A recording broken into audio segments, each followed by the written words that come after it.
Chers amis, je suis sûr que certains d'entre vous prient régulièrement les laudes et les vêpres. Il y en a sans doute un peu moins qui prient régulièrement l'office des lectures. Dans cet office, il y a très souvent de belles méditations des pères de l'Église en lien avec les fêtes liturgiques. Et cette semaine, nous avons été particulièrement gâtés pour nous préparer à célébrer la fête du baptême du Seigneur. Et je vous propose pour commencer un petit florilège de ces homélies qui nous permettront d'entrer dans la profondeur théologique de ce mystère. Commençons par saint Pierre Chrysologue, au 5e siècle. Aujourd'hui, dit-il, le Christ qui va laver le péché du monde est entré dans le Jourdain. Aujourd'hui, le serviteur s'empare du Seigneur, l'homme s'empare de Dieu, Jean s'empare du Christ. Un autre auteur du 4e siècle écrit « Quels événements incroyables! Le fleuve sans limite qui réjouit la cité de Dieu, comment est-il lavé dans un peu d'eau? La source incompréhensible qui fait jaillir la vie pour tous les hommes a été recouverte par des eaux misérables et passagères.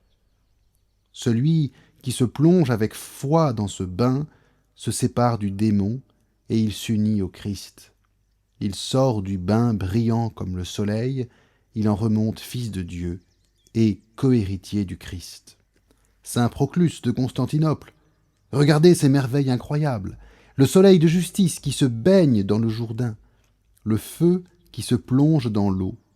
Dieu est sanctifié par un homme.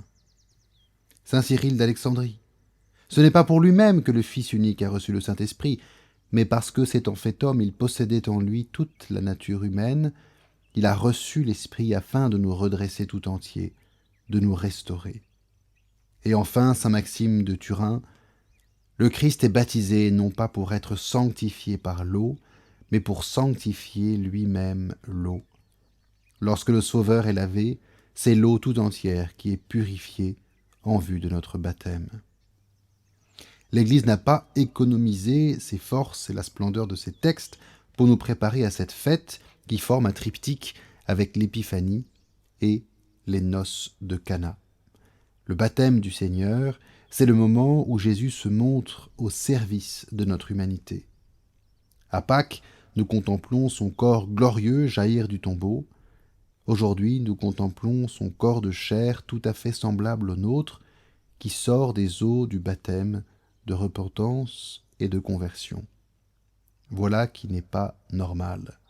Ce qui serait normal, c'est de contempler son corps glorieux, irrigué de splendeur. Voilà le corps qui convient à Dieu. Mais depuis le jour de Noël, nous voyons Jésus assumer un corps tout à fait semblable au nôtre. Et nous le voyons aujourd'hui scandaleusement s'avancer dans ce fleuve où les pécheurs viennent se purifier. Le corps de Jésus, semblable au nôtre, s'avance dans le Jourdain pour continuer ce chemin d'humilité qui est à notre service. Dieu ne se fait pas petit pour faire joli. Tout ce qu'il fait, c'est au service du dessein de sa grâce pour que nous puissions partager sa vie bienheureuse.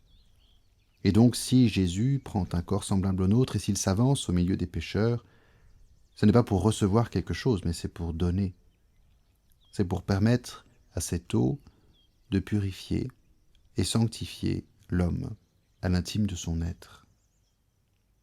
Peut-être y a-t-il parmi vous qui m'écoutez des catéchumènes qui se réjouissent en voyant le Seigneur préparer la piscine baptismale pour eux, en y plongeant sa chair vivifiante.